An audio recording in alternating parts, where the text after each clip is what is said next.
నమస్తే. ప్రస్తుతం మనము నాంపల్లి ఎగ్జిబిషన్ గ్రౌండ్లో ఉన్నాము. ఎగ్జిబిషన్ గ్రౌండ్ అంతా కూడా కిక్కిరిస్తూ ఉన్నది. లక్షలాది మంది తరలి వస్తూ ఉన్నారు. మీ అందరికీ తెలుసు, మురుగశిల కార్తీ నాడు ఈ ఎగ్జిబిషన్ గ్రౌండ్లో తరతరాల నుంచి వస్తూ ఉంది చేప ప్రసాదం పంపిణీ జరుగుతుంది. సో అంగరంగ వైభవంగా అన్ని రకాల ఏర్పాట్లు జరుగుతూ ఉన్నాయి. రైట్ నౌ మాట్లాడే ప్రయత్నం చేద్దాం. ప్రస్తుతం మనతో పాటు ఫిషరీస్ కార్పొరేషన్ చైర్మన్ మెట్టు సాయి కుమార్ ఉన్నారు. గత 2-3 రోజుల నుంచి ఇక్కడనే పర్యవేక్షిస్తూ ఉన్నారు, ఏర్పాట్లు చూస్తూ ఉన్నారు. సో ఎట్లుంది ఏర్పాట్లకు సంబంధించి? ఎటువంటి లోటుపాట్లు లేకుండా పూర్తిస్థాయి ఏర్పాట్లు జరుగుతూ ఉన్నాయా? దాదాపు 14 విభాగాల యొక్క అధికార సిబ్బంది అందరూ గత వారం నుంచి ఇది ఒక పనులు నియమం ఉన్నారు. ముఖ్యంగా గతంలో కొన్ని సమస్యలు ఏర్పడిన దాన్ని అధిగమించి గతంలో 16 క్యూ లైన్స్ ఉంటే ఇప్పుడు 30 క్యూ చేయడం జరిగింది. తద్వారా 1,20,000 పైచు చేపలు గతంలో ఉంటే 1,50,000 చేపలు సిబ్బంది ఏర్పాటు చేయడం జరిగింది. మా ఉద్దేశం ఏంటంటే మొదటి వ్యక్తి నుంచి చివరి వ్యక్తి వరకు చేప ప్రసాదం అందించే విధంగా పూర్తి ప్రత్యామ్నాయ పక్కడబందీ ఏర్పాటు చేశాం. ఏ ఒక్కరికి కూడా చేప అనేది తక్కువ పడకుండా, చేప మందు అనేది తక్కువ పడకుండా పూర్తి ఏర్పాటు చేయడం జరిగింది. గతంలో మీరు చూసుకున్నప్పుడు ఉదయం పూట రావడం జరిగింది పంపిణీ యొక్క కార్యక్రమం. కానీ ఈరోజు సాయంత్రం రావడం ఒకటి కొంచెం వ్యవహారం ఉంది కాబట్టి దానికి అనుగుణంగా వ్యవహారం చేసుకుంటూ సిబ్బంది అందరినీ దాదాపు మత్స్యశాఖ సిబ్బంది దాదాపు 200 మంది పైచీలకు ఒక సిబ్బంది ఇందులో పాల్గొంటున్నారు. అదేవిధంగా పోలీస్ సిబ్బంది కానివ్వండి, మన ఆర్డీఓలు కానివ్వండి, ఆర్ఎన్బి కానివ్వండి, హెల్త్ కానివ్వండి, వాటర్ ప్రతి ఒక్క 14 విభాగాలు ప్రత్యక్షంగా పాల్గొంటున్నాయి.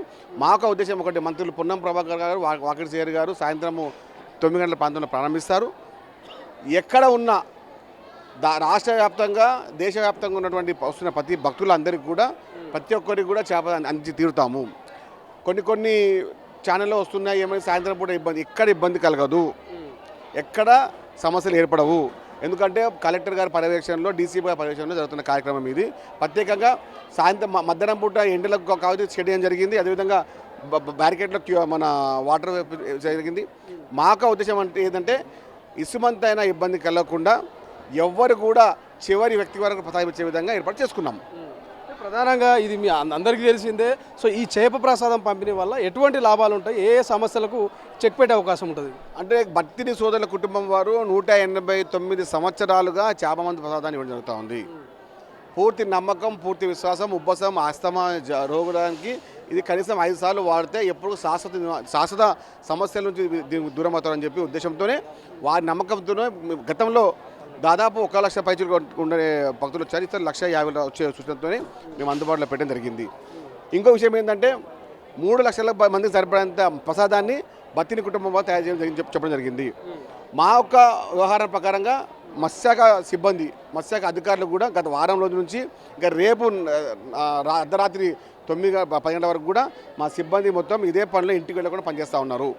మా యొక్క ఉద్దేశం ఏంటంటే కొరమీని చేప పిల్లలు 2.5, 1.5 సంబంధించిన చేపలన్నీ కూడా ఇచ్చే విధంగా ప్రతి ఒక్కరికి చేరుకునే విధంగా సిబ్బంది పర్యవేక్షణ నడుస్తూ ఉంది. ఎందుకు చేపల్లో చాలా రకాలు ఉంటాయి, కొర్రమీను ఎందుకు సెలెక్షన్ చేశారు? అంటే కొరమీనుకి సంబంధించిన అపూర్వ కొన్ని శక్తులు ఉండడం వల్ల ఏ చేపకు అంటే బొచ్చ, రవ్వ, ఇద్దరు చేపలు లేని ఒక అపూర్వమైన శక్తి, ఒక వ్యవహారము కొరమీను చేపకి ఉంది. కాబట్టి ఆ కొరమీను చేప ద్వారానే చేప మందు ప్రసాదం స్పష్టంగా వెళ్తుందని చెప్పే ఉద్దేశంతో దాని వ్యవహారం కోసమే కొరమీను పిల్లని వాడతాము. ఇంకే చేప వేయడం వల్ల కూడా ఈ యొక్క మందుకి పూర్తి సతగా రాదని చెప్పి భక్తుల కుటుంబం చెప్పడం వల్ల మా మత్స్యశాఖ అధికారులు కూడా పర్యవేక్షణలో ఎక్కడ కూడా అంటే నాణ్యతమైన చేపపిల్లలు తీసుకోవడం జరిగింది. ఇంకొక విషయం ఏంటంటే వీరు ఎవరైతే వస్తున్నారో, వివిధ రాష్ట్రాల నుంచి వస్తున్నారో అందరికీ సంబంధించిన ఢిల్లీ కానివ్వండి, మధ్యప్రదేశ్, ఎక్కువ ఒడిస్సా, ఉత్తరాఖండ్, రాజస్థాన్ నుంచి వచ్చే జరిగింది, మన గుజరాత్ నుంచి వచ్చే జరిగింది. ఎవరికి కూడా అతిథి దేవ భవ అన్నట్టుగా ఎవరికి కూడా ఇబ్బంది కలగకుండా పూర్తి ఏర్పాటు చేస్తూ ఉన్నాము. ప్రత్యేకంగా ఫిషరీస్ డిపార్ట్మెంటు గత వారం రోజుల నుంచి ఇదే పరిశీలనలో ఉన్నది. రాష్ట్ర వ్యాప్తంగా ఉన్న అధికారులందరూ ఇప్పుడు ఎగ్జిబిషన్ గ్రౌండ్లో పనిచేస్తూ ఉన్నారు. రేపు అర్ధరాత్రి వరకు ఇక్కడనే ఉంటారు. ఇంటికి వెళ్ళే సమస్య వెళ్ళే ఉద్దేశం లేకుండా ఇక్కడ పనిచేసి జరుగుతుంది. ఈ కార్యక్రమం విజయవంతం చేస్తాము. మొదటి వ్యక్తి నుంచి చివరి వ్యక్తి వరకు చేప ప్రసాదం ఇచ్చే విధంగా మేము పనిచేస్తూ ఉన్నాము. ఎట్లా క్యూ లైన్లో నిలబడాలా, లేకపోతే టోకెన్ సిస్టమ్ ఉంటుందా, ఎట్లుంటుంది ఇదంతా? టోకెన్ సిస్టంలో టైమింగ్ సిస్టమ్ ఉంటుంది. ఆల్రెడీ టోకెన్ జరిగింది. టోకెన్ తీసి ప్రతి వారు చేప తీసుకొని అక్కడ మన బ్యారికేడ్ ద్వారా వచ్చేసి కౌంటర్ ఏర్పాటు చేసాం. కౌంటర్ పరంగా వాళ్ళకు నిపుణులైనటువంటి చేప ప్రసాదం చేసే వాళ్ళు కూడా గత 20 సంవత్సరాలుగా వాళ్ళు వేస్తామని వాళ్ళతోనే వేయించడం జరుగుతుంది. ఆ ఉద్దేశంతోనే ఎవరు కూడా అంటే ప్రత్యేకంగా వృద్ధులకు, అదేవిధంగా వికలాంగులకు, మహిళలకు అంటే ఓల్డేజ్ ఉమెన్స్కి కూడా ప్రత్యేక లైన్లు ఏర్పాటు చేస్తాము. వాళ్ళకి ఎలాంటి ఇబ్బంది ఉండదు. డైరెక్ట్ మాకు వాళ్ళే విఐపీలు. వృద్ధులు మహిళలు మాకు వీఐపీలు, ఎలాంటి వీఐపీ కౌంటర్ లేవు, ఎలాంటి వీఐపీ యొక్క వ్యవహారం లేనలేదు. ప్రతి సామాన్యులాగానే రావడము వెళ్ళిపోవడం తప్ప ఈరోజు రాత్రి మంత్రుల యొక్క చేతులపైన ప్రారంభించి 24 గంటలు అంటే రేపు రాత్రి 9 గంటల వరకు ఇక్కడనే ఉంటాము. ఎవరికి సమస్య రాకుండా చూసుకుంటాము. చాలామంది ఎన్జిఓస్, అగ్రవాల్ సేవా సమితి, పిత్తి సేవా సమితి, జైస్వాల్ సేవా సమితి, మన బసవాపు సేవా సమితి అందరూ కూడా వారి యొక్క సేవా దృక్పథంతో వచ్చిన ప్రతి అతిథులకు వారి అందరికీ కూడా ఆహార పదార్థాలు ఇవ్వడం జరుగుతుంది. వాళ్ళకి కూడా చాలా ధన్యవాదాలు. వచ్చే ప్రతి వారికి ఇబ్బంది పడకుండా మా యొక్క ప్రభుత్వ ఏర్పాట్లు ముఖ్యమంత్రి రేవంత్ రెడ్డి గారి యొక్క సూచనల మేరకు మంత్రులు పొన్నం ప్రభాకర్ గారు, వాకేష్ గారు, అజరుద్దీన్ గారు, ఎంపీ అనిల్ కుమార్ యాదవ్ గారు చాలామంది వారి పర్యవేక్షణ నడుస్తూ ఉంది. కానీ ఒకటే మాట, మేము ఇచ్చిన ఈ కార్యక్రమాన్ని మత్స్యశాఖ అధికారులు, మత్స్యశాఖ సిబ్బంది ఒక చైర్మన్గా చెప్తున్నాము. ఎవరికి కూడా చివరి వ్యక్తి వరకు కూడా చేపని ఇచ్చే విధంగా మేము ఏర్పాటు చేసుకున్నాము. ఇది కాంగ్రెస్ ప్రభుత్వం అధికారంలోకి వచ్చినాక 3వ టైం అనుకుంటా, థర్డ్ టైం, మూడోసారి.